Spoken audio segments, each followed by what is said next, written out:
Hello, everyone. My name is JT, the Talking Head. You are the audience, and you are listening to episode 15 of the Masters of Matinee podcast, a collaborative show between content creators who all share a great love for cinema and a passion for physical media. Our co host today is Teo the Terminurtle, and we're going to be dissecting a double feature of Napoleon Dynamite and Ghost World. So, if you've not checked these movies out yet, it is highly recommended that you watch them before listening to this episode.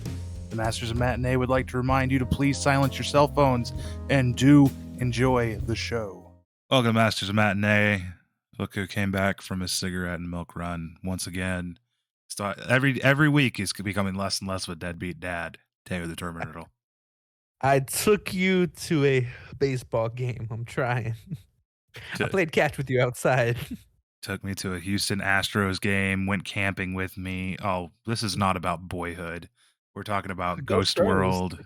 We're talking about Ghost World and Napoleon Dynamite today.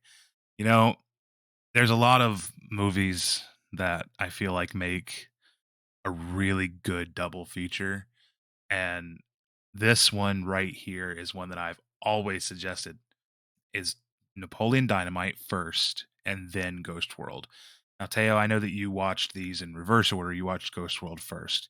And Yep. as recording this today, literally, you watched Napoleon Dynamite for the first time. Am I correct?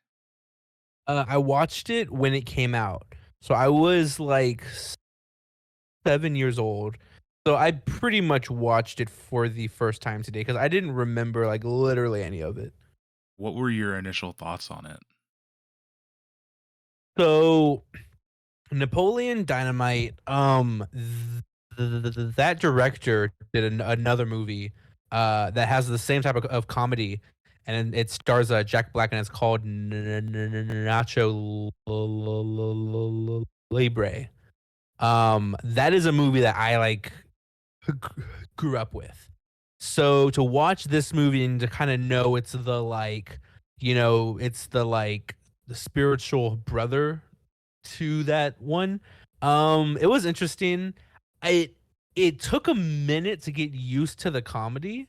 And then at a certain point, I don't know if the movie just got really good or if it just like finally broke me, but it did eventually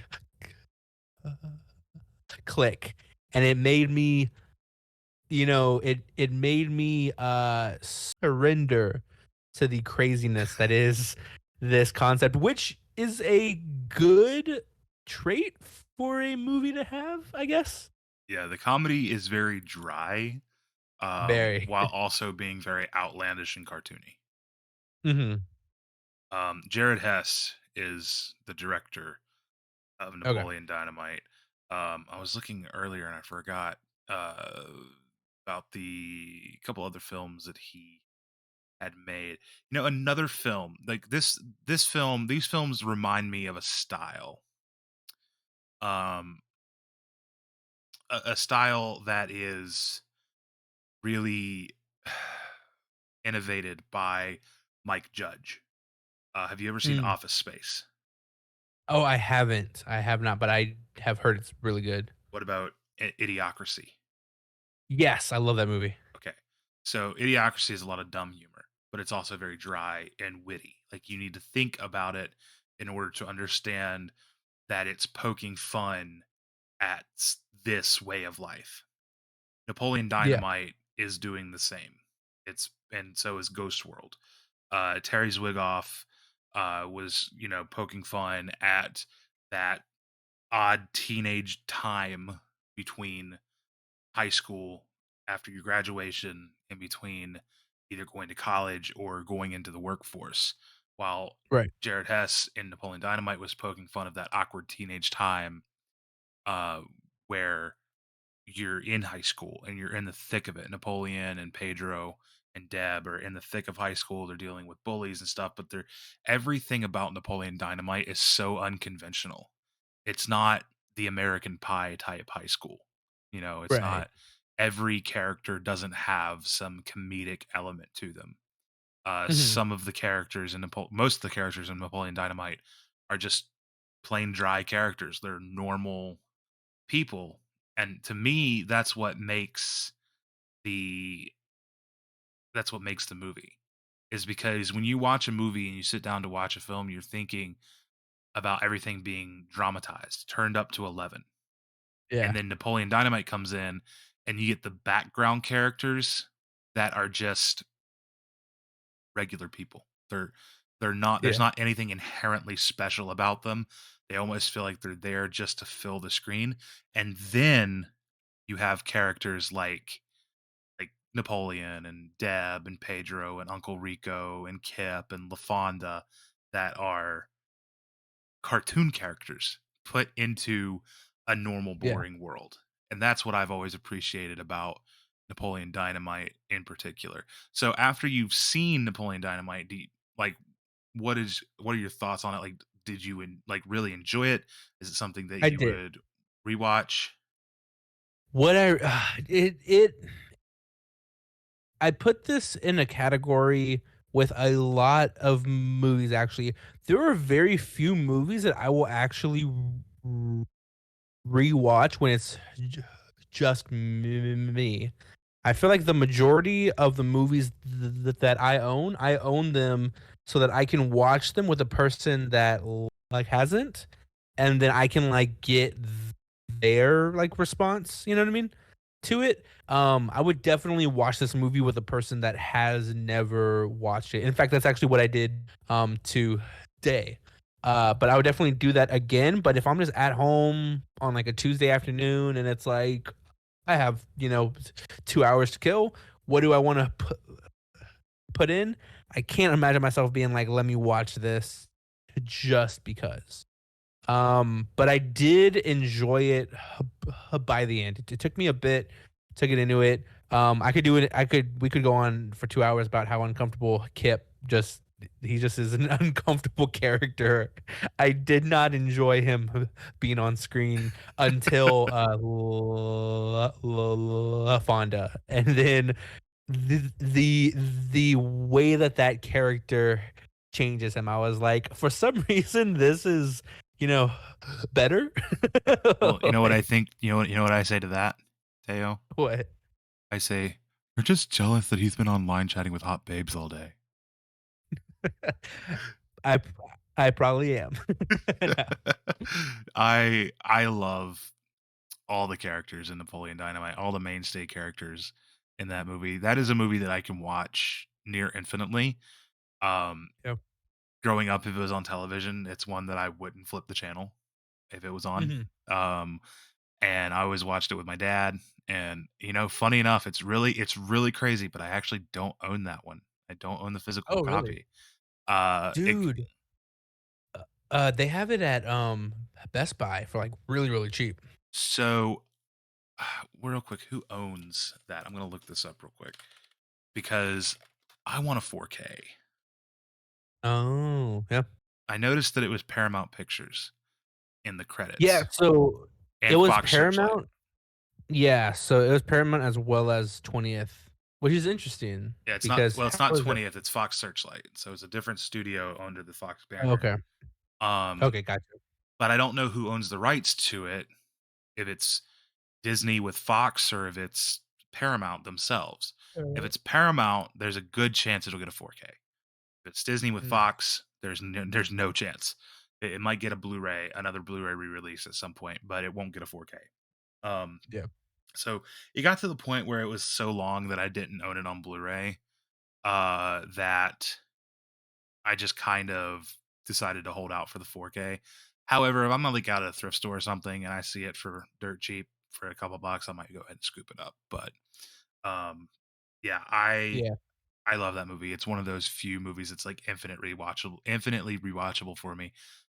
Just because it is the humor in it, the jokes always hit for me. The And it's Yeah. because they're all situational. It's not characters on a screen actually telling jokes. They're all situational jokes. And the joke honestly feels like it's on the audience at the end of the day. Well, and one thing I will say, that whole part where he does the, dance, that was a 10 out of 10 whenever me, my wife, and her sister when that clip was playing, we all were like, "This is like comedy genius. Like this is like really good stuff here." Napoleon's got some sick moves. I Well, but no, but so um the way that you're describing this movie, that's how I feel about Nacho Libre. So it may have just been maybe in my head I was like subconsciously like comparing the two, you know what I mean, well, or whatnot, but it didn't click quite as hard. rewatch it again in a few months and see if it clicks even more Yeah. for you. Um, Okay. the way, all right. So the thing about Napoleon Dynamite, and here's something. It doesn't have much of a narrative. If you noticed, there's not Hmm. really a Right. story there.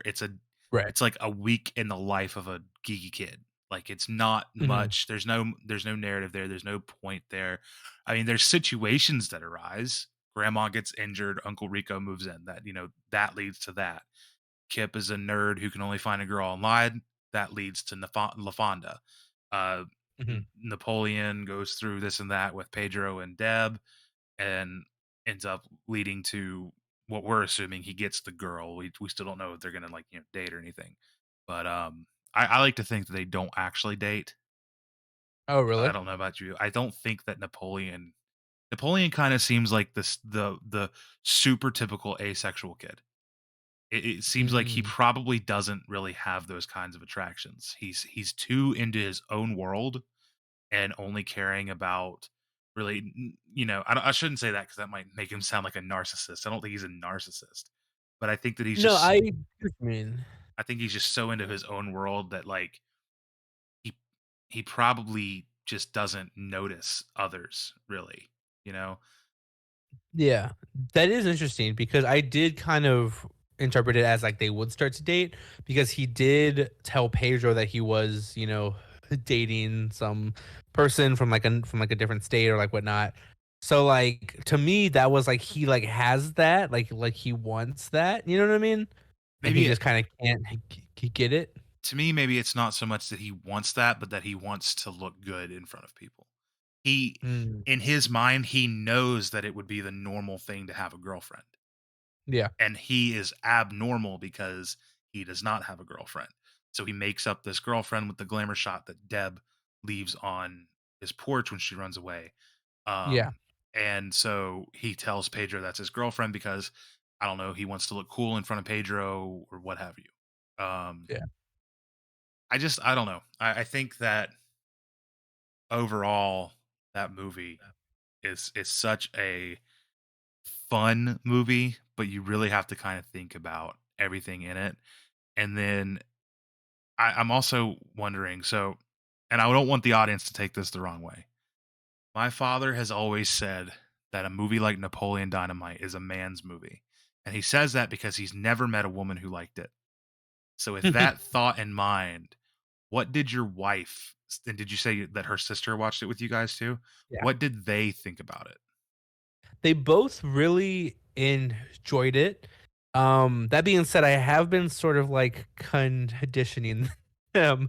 Uh, back at the start of June, we watched Super Bad and have just kind of been on this trend of like these types of like so from going from McLovin to Bruce Almighty to Step Brothers to Napoleon. I think it was just kind of the like next step in the like de-evolution of our species. So Just the world where Napoleon is the de-evolution of McLovin. yeah, So, did they watch Ghost World with you? they didn't. But I don't think that my wife would like Ghost World, but I think that her sister would really enjoy Ghost World and actually tomorrow to kind of take it a step deeper into reality we're actually going to watch Lady Bird which Lady Bird is which one that I I haven't think seen.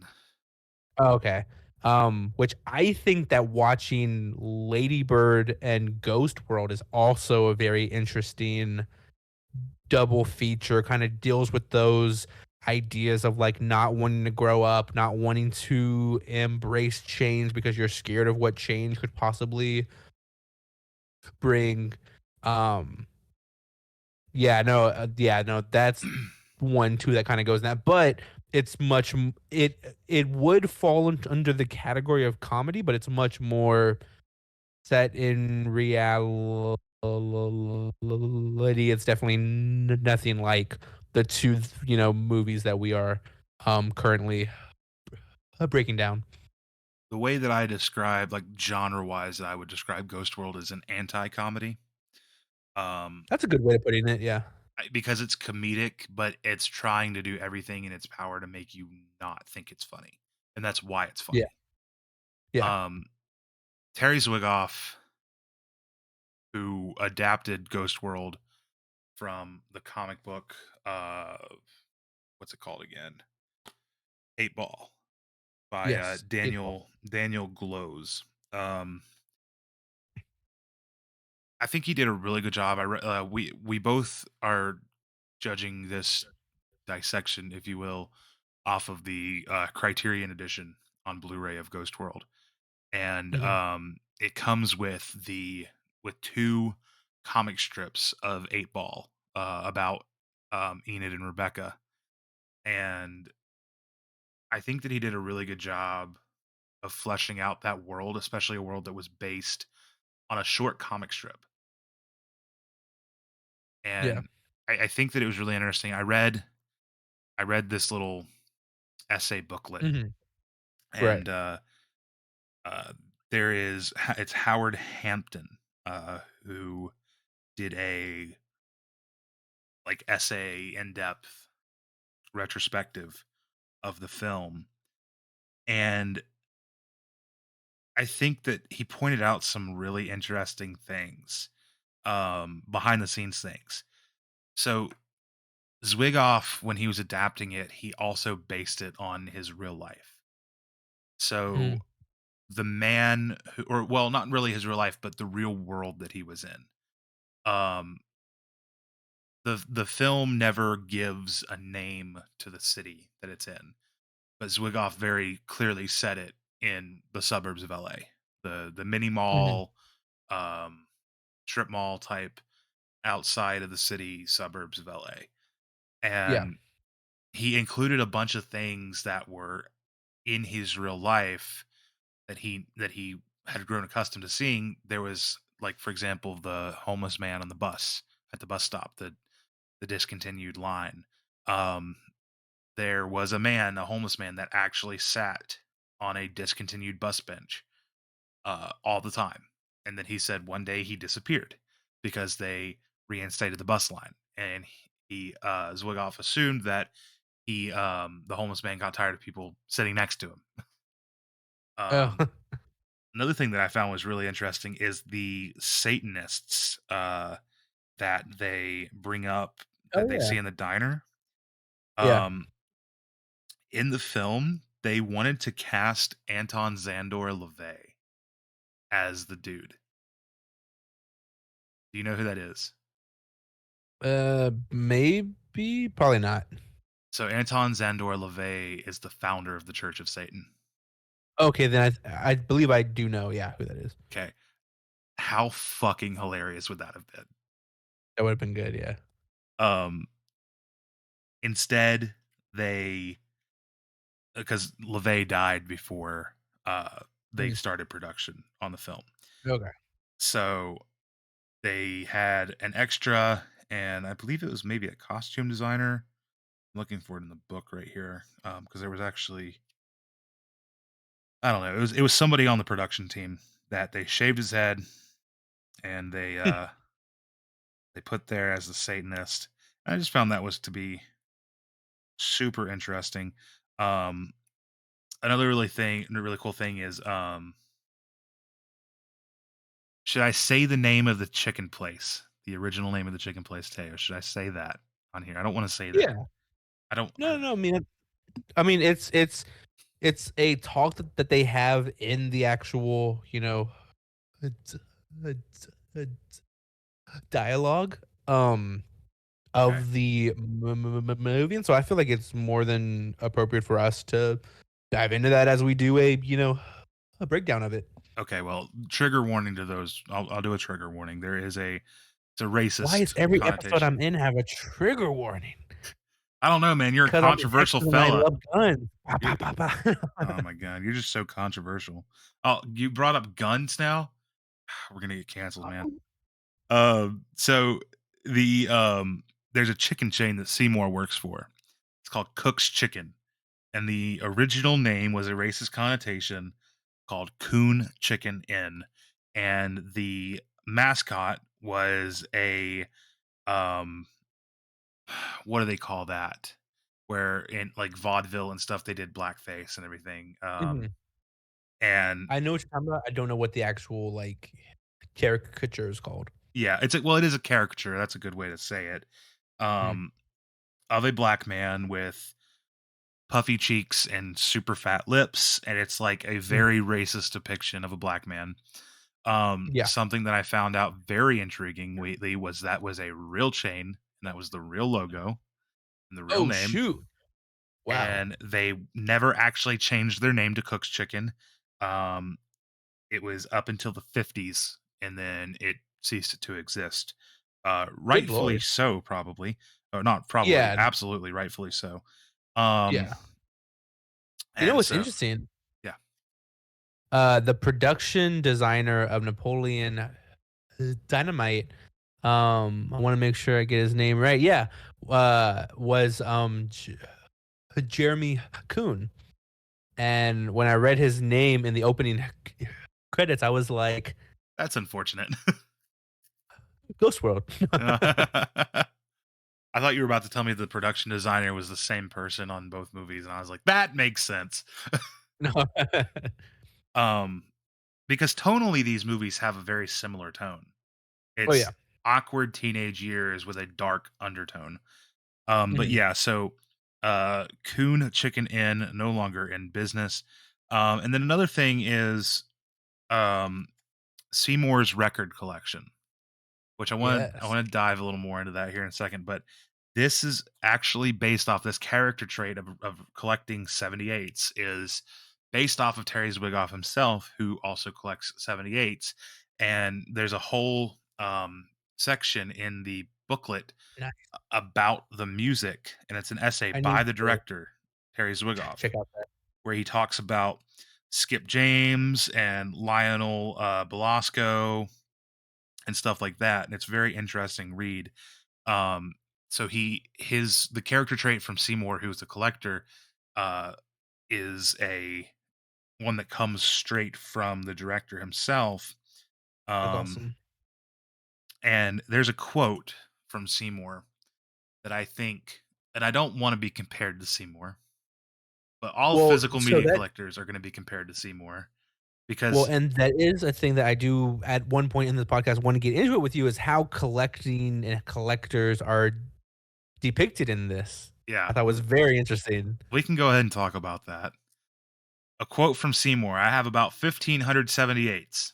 I try to keep my collection down to the essentials. How many of you listening, leave it in the comments, how many of you listening relate to that statement a little too close to home? How hard does that hit you right now? Teo, I know that you don't have the largest collection in the world, but I'm Mhm. sure that when you tell people who are non-collectors about your collection, they probably assume that you have like probably too many. Oh, And yeah, then you absolutely. probably tell them I try to keep it down to the essentials. I do. Now, one thing that I do that I know that a lot of people do not do You is, said I doo do doo. You I said said doo doo. do. I stepped right into that one. Uh, heyo. Is I do prune. So if I own a movie on Blu-ray and then it comes out on, steelbook and I do buy that steelbook, I will toss out the, like, Blu-ray, or I'll do a, giveaway, or like, yeah. So, I mean, I do that too, but only if like it's identical. So like because bonus features are fickle. You never know when a bonus feature might get lost. So like Oh, shit, you're right. How much shit have I given away? I have it's like You're the 5th absolutely right. I think it's like the 20th or something anniversary of Texas Chainsaw Massacre on DVD, and then I have 2 copies of the 4K because they have different bonus features, and I kept the DVD because it's got a couple different bonus features that are not on these new 4Ks that were released from Dark Sky and Second Sight. Um, will I ever rewatch those bonus features? Probably not, but for, the sake of, uh, protecting that, uh, Yeah.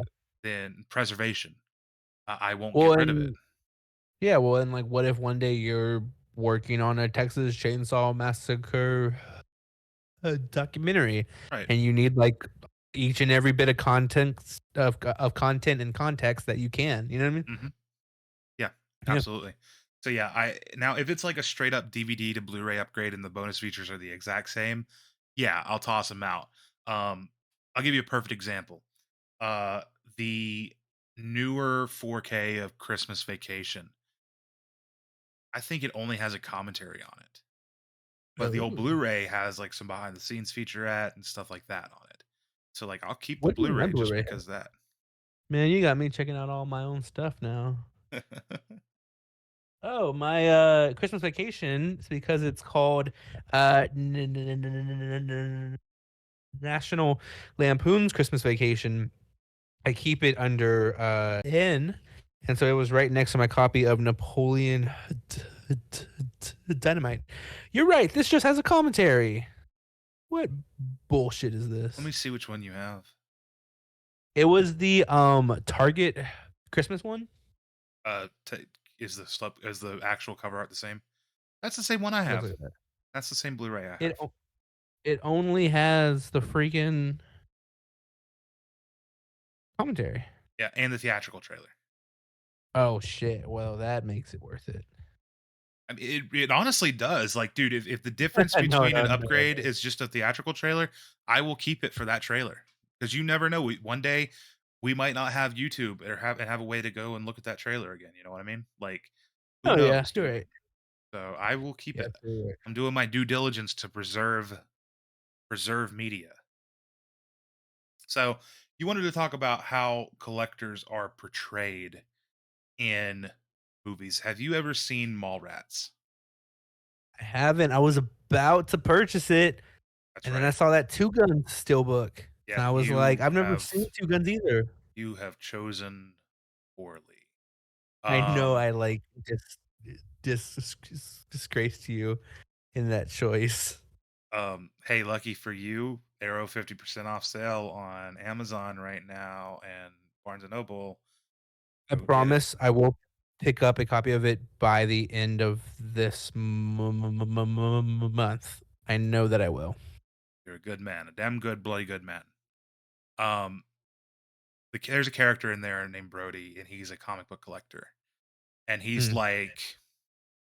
he is like obsessive with it, like Seymour is with his records, where everything has to be pristine and all that, and like you can't handle it in different ways. And like, remember the scene in it when Enid is holding, I think it's Seymour's Skip James 75. You pretend The to, like, Yeah, drop it? she pretends to drop it and his heart Man, I drops. was like, "You motherfucker." Yeah. I was like, "Don't do that." In my mind, I'm like, if that was me, I've never hit a woman, but I'd be going to jail, bro. No, I'm kidding. I'm kidding. Don't cancel me. Don't cancel me. Oh, but my trigger joke was too bad. No, I'm kidding. Your trigger joke was horrible, and this audience will never fucking know what it was because it got cut. 'Cause I'm in Texas, man. We just are built different down Oh here. my god. Yeah, you got to have a big old head to carry on that 10-gallon hat. Oh my god. So Yeah. yeah, ha those are the really Seymour and Brody from Mallrats are really the only 2, oh, and have you ever seen High Fidelity? No. So John Cusack, Jack Black in High Fidelity. Um, Cusack owns and operates a record store in that movie. Fantastic film if you haven't seen it. It's one of my favorite like romantic comedies. Um, it's he's a collector. He's got like thousands and Mhm. thousands of records and stuff. Yeah. Uh, very very much so like a Seymour kind of guy, but a lot cooler in my opinion. He's a lot more suave. But Well, and so there's a point where Seymour himself is like, this collecting, like, is a disease. Like, it's just kinda like, buying junk. And that was just interesting to me because I feel like collecting isn't really looked at that way like today, and I feel like it's a lot more it's I mean, it's a lot like, you know, comic books. If you yeah, go back to like the late 1980s, who reads comic books? Just the kids that are strange, just the kids that aren't cool. And now comic book films literally control everything. So, um, I think in that Seymour's was just, like, case, interesting. I Yeah, think in Seymour's case, it's he's a product of his environment. He's made to feel shame because he has this obsession with collecting these records. yeah, Same with the weird kids in school that still collected comic books years ago. Now it's trendy to collect records and collect movies and collect this and that. It's trendy to collect anything nowadays. yeah, yeah, I yeah. think that the times changing is that we have humanity have learned the value of physically holding on to something and physically obtaining objects. Or Mhm. at least half of us have. The other half are minimalist, and there's nothing wrong with being minimalist and not wanting to collect anything. That's fine.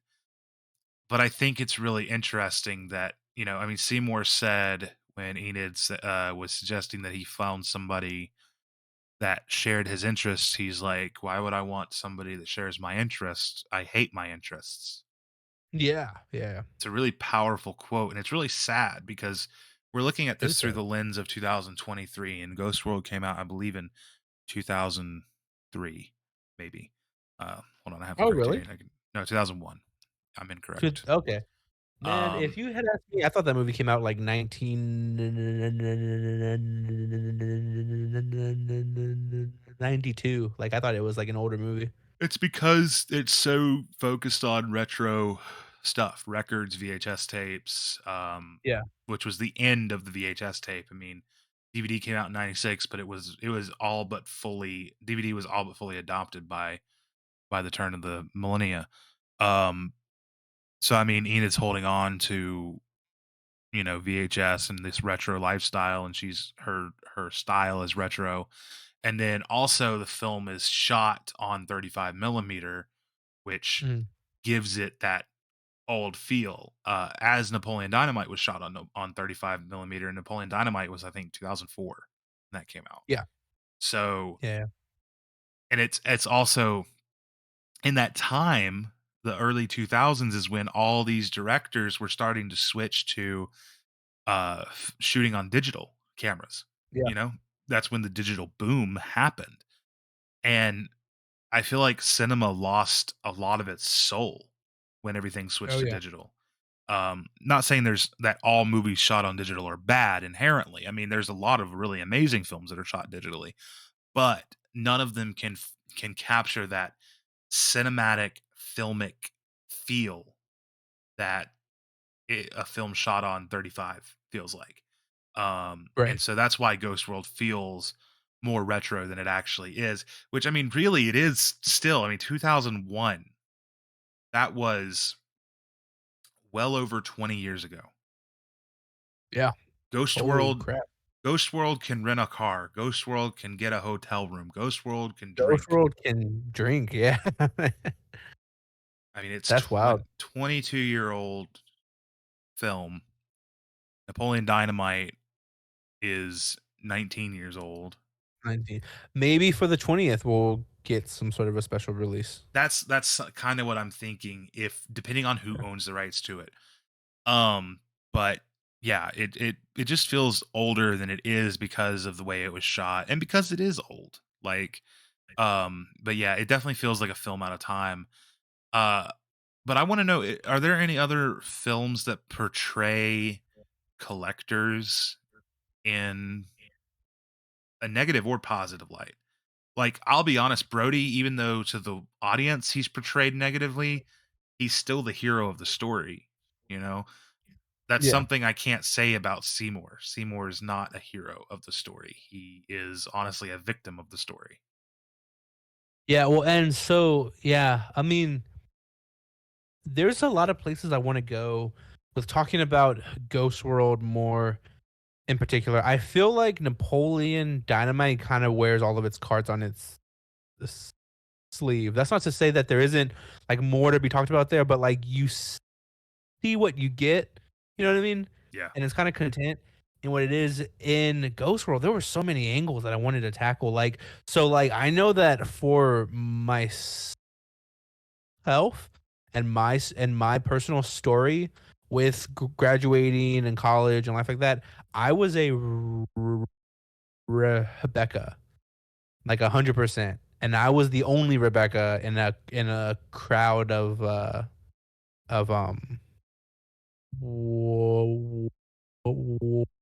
what's the Enid. protagonist? Enid. Yeah. Um, and that was really interesting to me to watch that movie at the age that I'm currently at. Because what I had to learn and what I feel like this character eventually has to learn, um, what the Rebecca character played wonderfully by Scarlett Johansson. Um, but sometimes you outgrow your friends, and that's a painful truth, and that's a hard truth, but that is truth. There are times where you are ready to grow, and the people that you hang out with, the people that you stay up with talking till 2 a.m. and you go out to get drinks, you make a midnight run to Taco Bell. You can't be doing that when you're like getting in your 20s, when you're trying to get a job, when you're trying to complete school. And so it was really interesting kind of watching this film from that person's perspective. I thought that was interesting.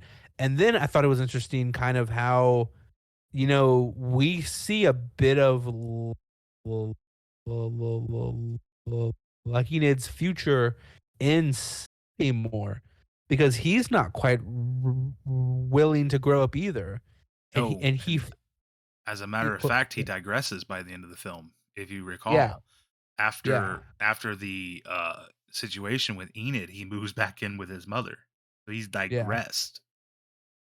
Well, and he found a mature relationship to be in, and he couldn't like take it. Like he couldn't deal with those changes of like, oh, like she's not really into like all this stuff, or like, oh, she's been wanting to get more into, you know, like antiques, and this doesn't go with her tone. And he literally like runs backwards by sleeping with a like teenager Yeah. who is still in that mentality too, that he never really sort of like grew past.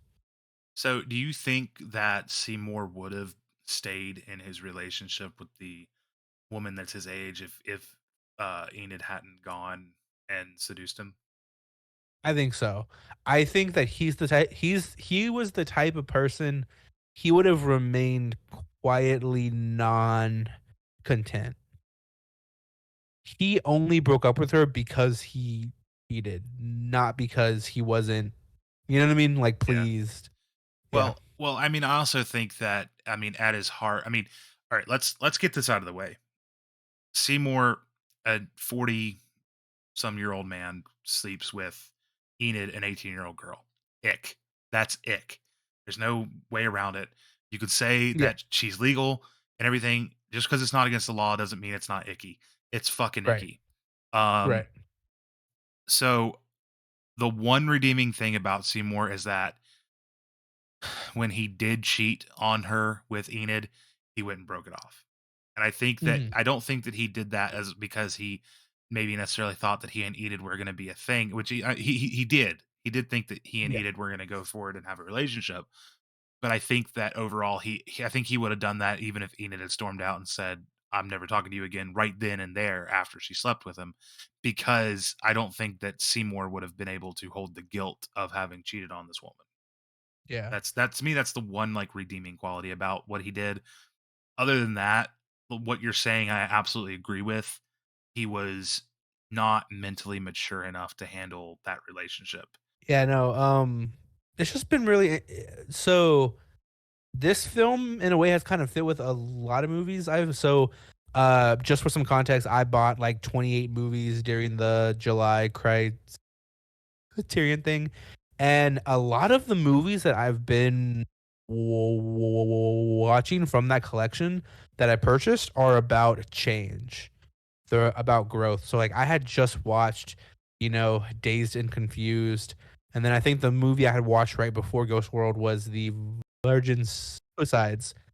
So to go from Dazed and Confused to Virgin Suicides to Ghost World are all films about change and how people process that change.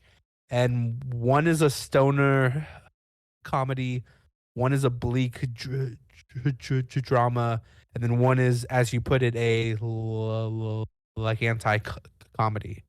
Not to So mention, not to mention Boyhood, which is the not to mention Boyhood. perfect Yeah. example of change and growth. So I've been doing a lot of growing and changing lately. It's been interesting. Do you feel See, for me, I feel like when I watch a movie, I always take something if it's a good movie, and it sets out to accomplish something, I always take that I personally have learned something from each film that I watch, and I grow from it.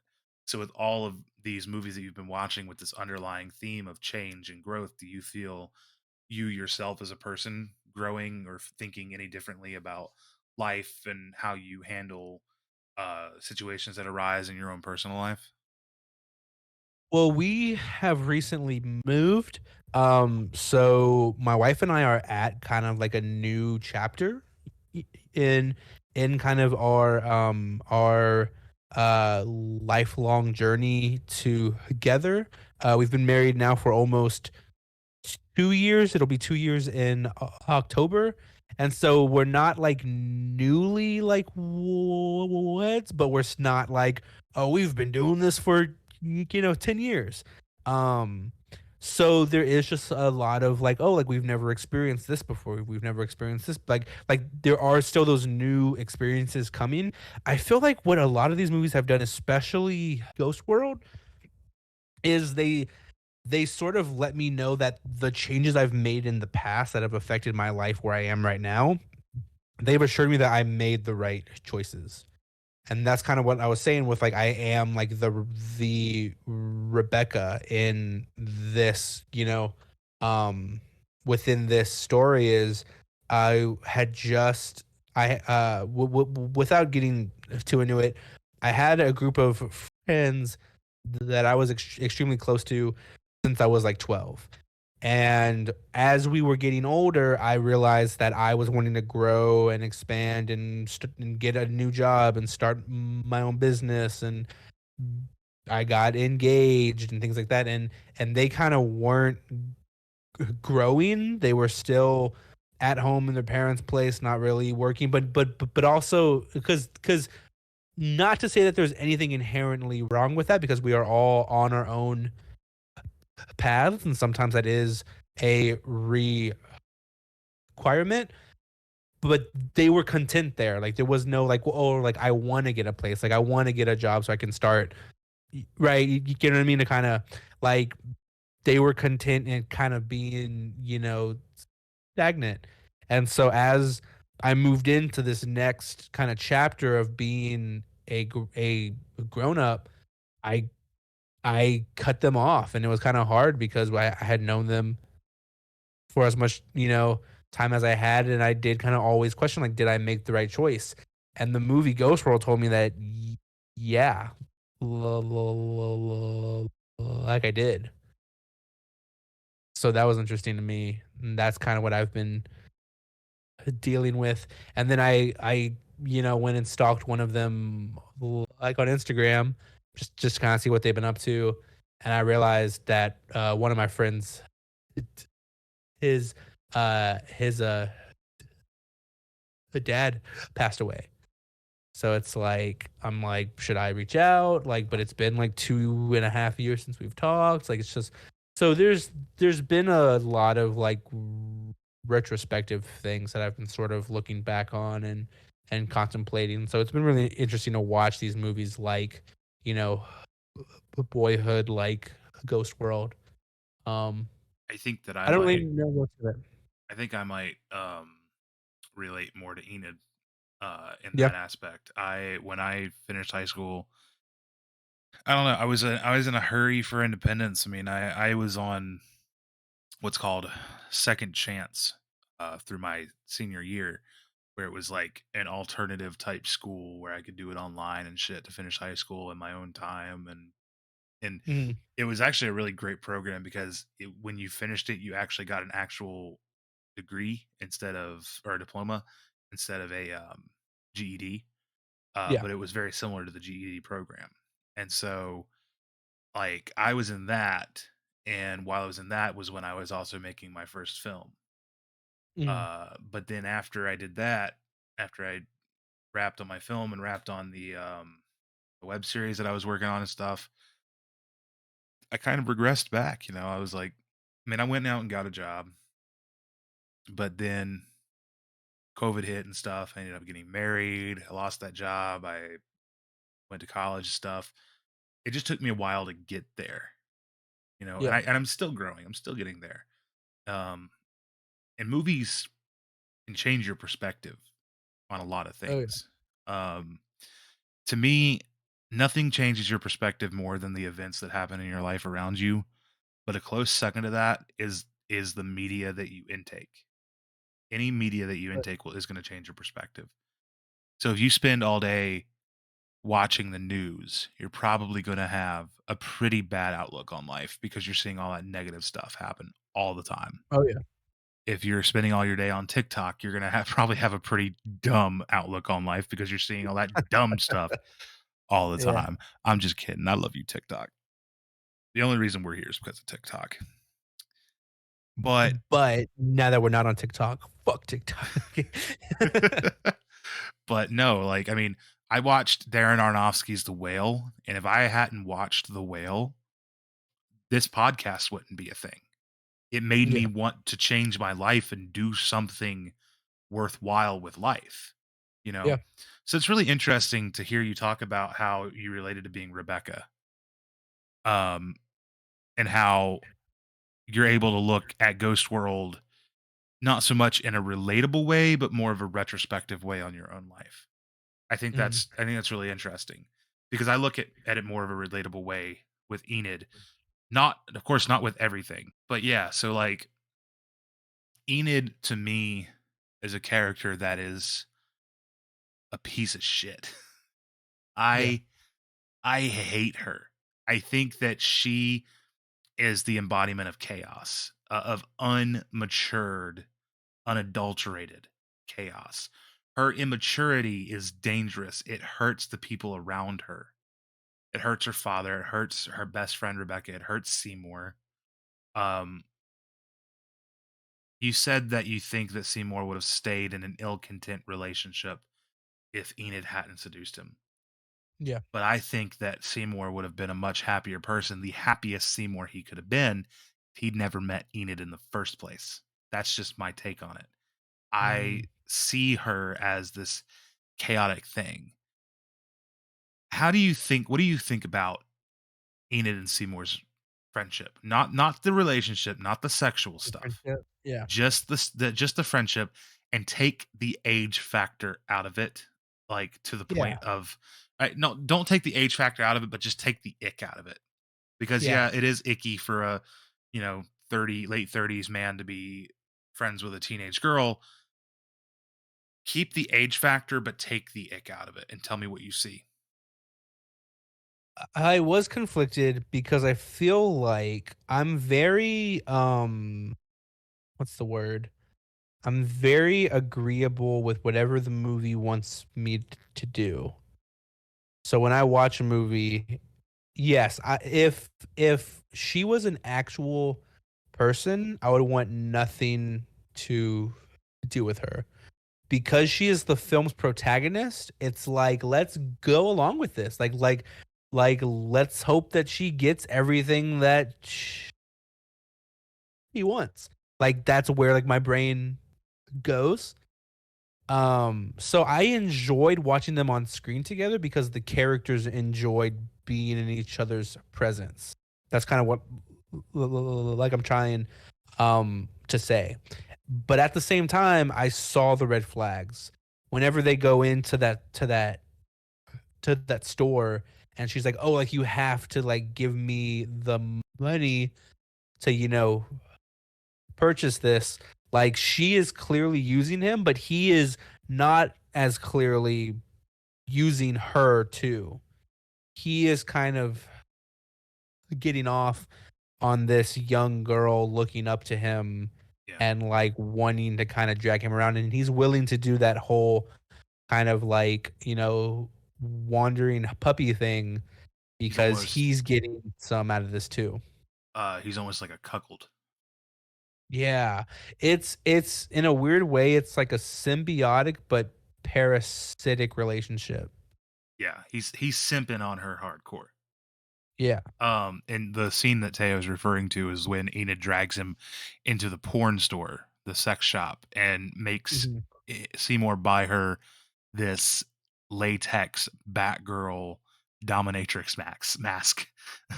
which to me is a hilarious scene. But when I look at their relationship, so Enid is an artist, and it's revealed in the end of the movie that she sees Seymour in this light that's heroic. I think that Seymour is her muse. He is her inspiration. Um, she aspires to be like him. She loves the same stuff he loves. She loves his personality. Um, that's who she wants to be. And I Mhm. think in the end, she realizes that that's who she wants to be, but it's not who she wants to be with. She doesn't want to be with someone like that. She doesn't She want wants to be someone that who is, person. yeah, she doesn't want to be with somebody who's going to bend to her will. She needs somebody to be strong and to rope her in like Rebecca was. But we all know how that ended up. Um, Yeah. but she wants to have that that kind of personality and that, you know, mentality that Seymour has, that old soul.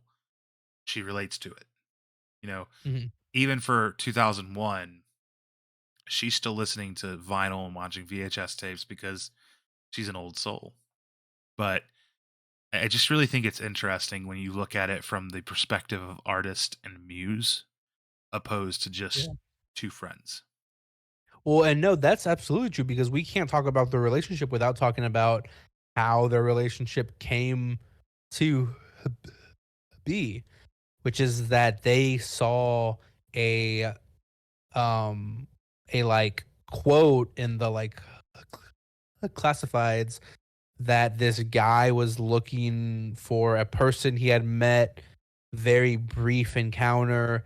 He gives his contact information and they call him kind of as a joke just to see what it would be like for him to come up and him to, go to this, diner. And then, he comes, they watch him from a distance, they make their jokes, they have their fun, and both Rebecca and Josh are like, okay, well, th- that's it. Like we've had our fun, now let's carry on, and it's like Enid, who's like, well, let's drive after him, let's see where he is, and then let's go back to his place, try and track down his apartment. Like Like she's wanting this to continue. Yeah. That personal ad, I have it pulled up here. It's to me, this is freaking hilarious. Quote, "Do you remember me? Airport shuttle, June 7th. You, striking blonde with yellow dress, pearl necklace, brown shoes. I was the bookish fellow in the green cardigan who helped you find your contact lens. Am I crazy, or did we have a moment?" It's so funny, but it's also so cute and sad at the same time. Well, yeah. Well, and it's like that's actually kind of plausible. Like if you've seen the movie Sleepless in Seattle, like you can kind of like help somebody find their contact lens, and then maybe you get to talking, and then maybe you grab a bite to eat, and like it can kind of like snowball out of that. But the way that the film presents it is like, who the hell would he ever, you know what I mean? Like that sounds so, yeah, Yeah. pointless. Yeah. I think Ghost World is just a very awkward film at its soul. Um, I want to talk, or we're gonna cover two more subjects, and then we're gonna kind of wrap it up here. Okay. Um, I want to know what you thought about the ending. It was left very ambiguous to the audience to decide. There's multiple Yeah. possibilities that we can draw from what actually it was the bus coming back into function was representative of. I want to know what you think about that. Well, so you told me kind of your interpretation of it, which I thought was interesting. Yeah. But to me, there was nothing in the movie prior to that that had hinted at there being like a metaphorical explanation for the visual style. So I really took it as a literal like she she got on a bus and tried to skip town. And maybe she moved somewhere new and started a brand new life. Maybe she just rode the bus until it came back into town, you know what I mean? And dropped her off, and nobody even knew that she was gone. I think that's kind of more the way that I interpret it. I think she just got on the bus. It was like a 2 hour trip because she had a bag packed, but it was a very tiny bag. And I think she just kind of wanted to pretend. I think she wanted to pretend that she was gonna leave and pretend that she was going off on her own. But at the end of the day, she came back. I think she came back to just being at home, staying with her dad and Maxine, who seemed like the kindest person ever, that she just like could not stand. Um, Her mortal enemy. yeah, that was the way that I took it. Honestly, now that I'm talking about it with you, I don't actually think that she really went anywhere. So my interpretation of it comes from the name of the film itself, Ghost World, and the fact that this bus never runs. It's the sign on it is plastered that it's discontinued line. Um, I think she killed herself. I Yeah. think that the whole movie was either that she was the only living person, the only sane person in a world full of ghosts, or she was the ghost the whole time. Not saying that she was dead the whole time. This isn't the Sixth Sense. No shamalama ding dong in here. But I think that she Not killed yet, anyway. herself at the end because she was so self-destructive. Yeah. Everything she did in the movie, as much chaos and destruction as she caused to other people in the world around her, uh, she hurt herself the most. Um, Screwed herself out of, or intentionally tried to self-sabotage them getting the apartment when she dyed her Mhm. hair, uh, self-sabotaged her friendship with Rebecca, sabotaged her friendship with Seymour, sabotaged her relationship with her father, sabotaged her job at the movie theater. And when she placed the found art piece, chicken ad in the art show, she sabotaged herself along with the possibility of her getting that scholarship to that art school. She sabotaged that by not showing up and instead hooking up with Seymour to sabotage him, which ended up sabotaging them both. I said sabotage way too many times in that thought process, but What is this? A freaking Beastie Boys concert? No, okay. but no, I think that her getting on the bus, she bought the ticket, she took the ride, and she ended it. That's one way of interpreting it. I can also see where you're coming from. She Well, definitely seems like the kind of girl yeah, that would get on a bus and just dream, or that she would leave town for a while just to get attention, or whatever. yeah. She's that kind of gal. But to me, my interpretation is that the ghost world that she lived in came crumbling down so hard and so fast on her that she couldn't take it. So when she saw an opportunity to Yeah. hop on the bus, she took it. And to me, that showed her ending her life. I'm probably Well, wrong, and but now that you explain it like that, though, that makes a lot of sense. That makes a lot of sense. And then you're right. Like, why is it called World? And like, what I immediately think of is like ghost town, right? Well, a ghost town is a town that's completely empty. It's a town that used to have life, and now people have moved on to bigger and better places. So what happens when you feel like everybody in the universe is doing that? It's not a ghost town, it's a ghost world, and that's like your like mentality that you're in. that brings it all circles it all around to what you were saying earlier about growth. Everybody in the Yeah. world around her is growing and leaving her world, making her world the ghost world. Mhm. Yeah. So I think we might have cracked something here. I don't like realistically think that whenever they were making the film, they were intending to make it seem like she killed herself.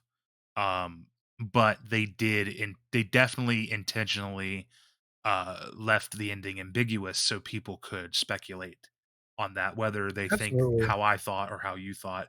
That's the great thing about a movie like Ghost World. It's very open to interpretation.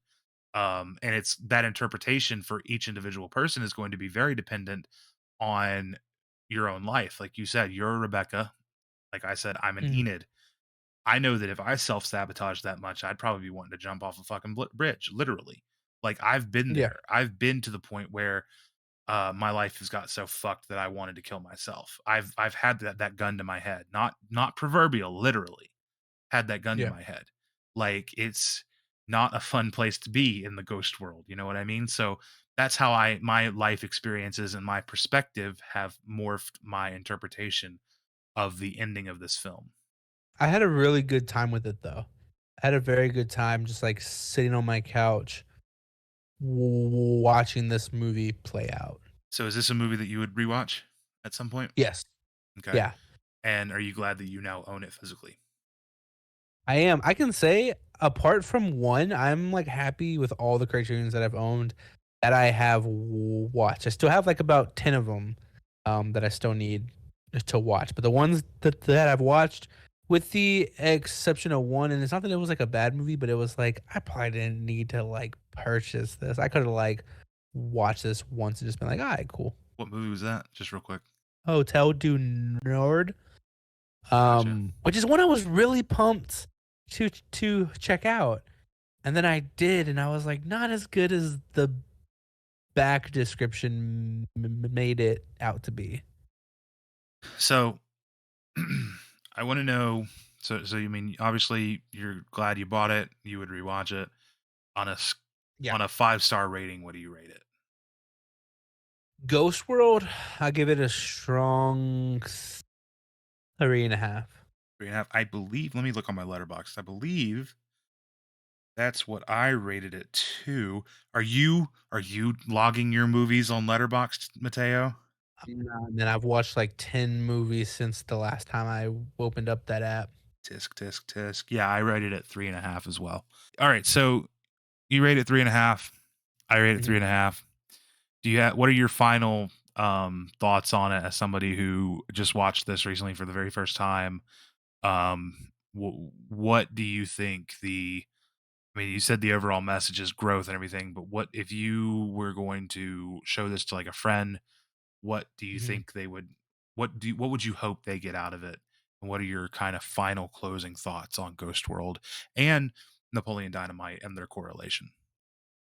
So Napoleon Dynamite, I would give 4 stars because as weird as that movie is, feel like it's more digestible. It's more tangible. Wait, so you give Napoleon Dynamite 4 stars, give Ghost World 3.5, but you're Yeah. saying you wouldn't go back and really sit down and rewatch Napoleon? Yeah. Yeah, yeah. W- Because Weird. because I rate yeah, because I rate movies stupidly. Um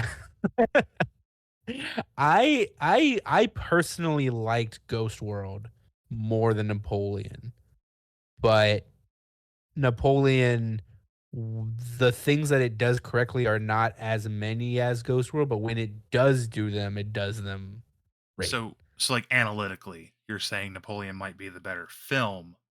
You just didn't get more enjoyment out of it than you did Ghost World. Yeah. Okay.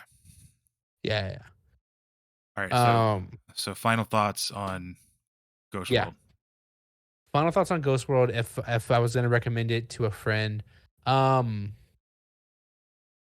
I think I would say, like, watch this film as all parts of you, if that makes any sense. Because I feel like we are all a Rebecca and a Lycanid. I know for myself, I've been both the Seymour in a relationship as well as the Dana. I've definitely been both of those people. Um, so like watch this movie with like all the different parts of you. I feel like we all have like 10 people up here and they all kind of take turns. There are Um, two wolves that live within us, one that is angry and one that is peaceful. The one that wins is the one that you feed. and yeah, like I feel like just watch this with all of your different compartments and like the version of you that's a student and the version of you that's a teacher and the version of you that's growing and the version of you that is grown, you know what I mean? I agree. um Watch it as a both a retrospective of life and an introspective of self. yeah, well, and that's been really interesting for me too because I am the baby when it comes to my family. My wife is the oldest, so all of her siblings are teenagers. So they look up to me. They see me as a like grown up.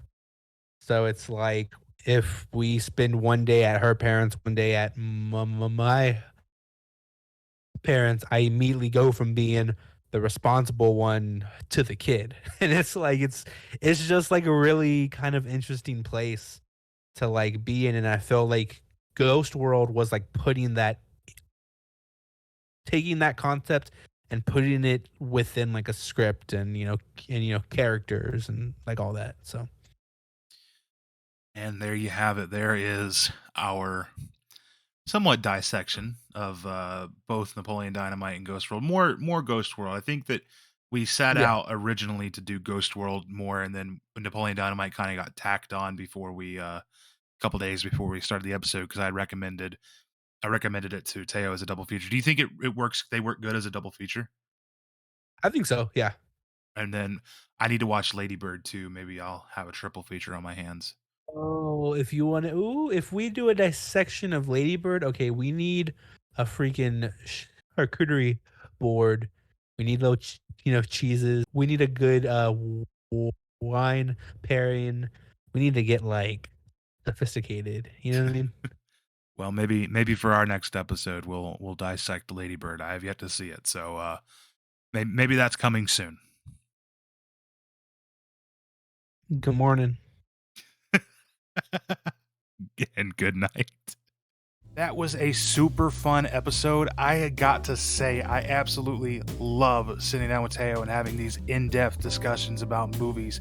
But hey, we'd like to thank everyone who has been listening along. I'd like to remind you to go ahead and follow Masters of Matinee on YouTube, Spotify, Apple Podcasts, and Google Podcasts. Special thanks to this week's co-host, Teo the Terminurtle, who can be found on TikTok and Instagram at Terminurtle. Don't forget that all 4 Masters are now on Letterboxd. Come see what kind of movies we've been watching. Make sure to leave a comment and let us know that you listen to the show. Their links can be found in the description. Remember to also follow me on TikTok, Instagram, and YouTube at JT the Talking Head. Thank you all so very much for listening to this awesome collaborative effort between 4 guys who just want to talk about the things they love, movies and physical media. Be sure to join us next week and every single week on Blues Day Tuesday. Hope you enjoyed the show. We'll see you next week.